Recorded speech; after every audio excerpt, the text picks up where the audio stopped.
Y'all know what it is, episode 19 was wild as hell, let's get into this. As the final round of Jammer Ball comes to a close, we finally see a big change in Kewa already. After meeting with his sponsor, he has a freshened resolve. It seems like the start of a really big character arc for him that we've been kind of setting up for a good while now, since obviously the first 10 episodes were more from his perspective.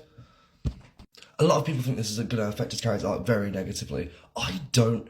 I think this is going to be a really big start of something really cool for Kewa. I think we're going to see much more of him as a secondary rider, not just someone being mentored anymore, and I personally can't wait to see more of that.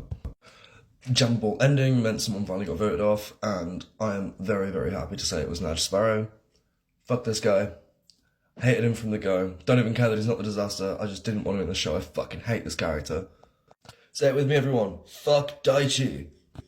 Obviously, with Kewa proving his innocence this episode, this leads to a very big question of, since he wasn't the disaster, who is? So there's a good couple theories. The main theory being it's one of the Fen Riders. Now, personally, I'm not going to give my opinion. I'm not quite sure, so I'm just going to let it play out. I do think if it's either of the girls, I kind of hope it's Nago, because Nago deserves more development and more of an arc than she's currently getting, because she gets pushed to the side too often, in my opinion. You already know our boy Buffer's back, and his conversation with Geats was so cool.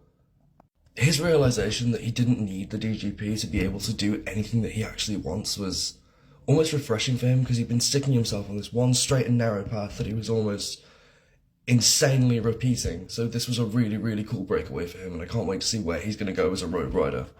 Personally, I think the DGP and the DGP staff trying to stop Buffer is what's going to lead to a revolt with the riders, thus creating a rift between the DGP and the staff completely, and that's going to lead to a bigger conflict later on. But that's just where I think the show is going. We also get a much bigger understanding of how the Yamato work now, so they're grown from the dead bodies of people and end up mimicking those riders, and it's really fucked up. However, it's also cleared Kewa's conscience, which in my opinion could lead to some really cool moments from Kewa later on. I think Kewa's going to end up having a brutal moment where he ends up beating down on something and it tries to really drive home the human idea, until Kewa realises something along the lines of, oh my god, this isn't a pure Yamato and they've changed how Yamato work.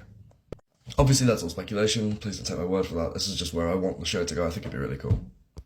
Thank you guys for watching episode 19 in 3 minutes. If you would like to see more of these, please drop me a follow and leave any comments on how you'd like to see things change, or what you'd like me to do with stuff more on rider content. Obviously, I'm active a lot more than I used to be, so please let me know. Thank you guys for watching.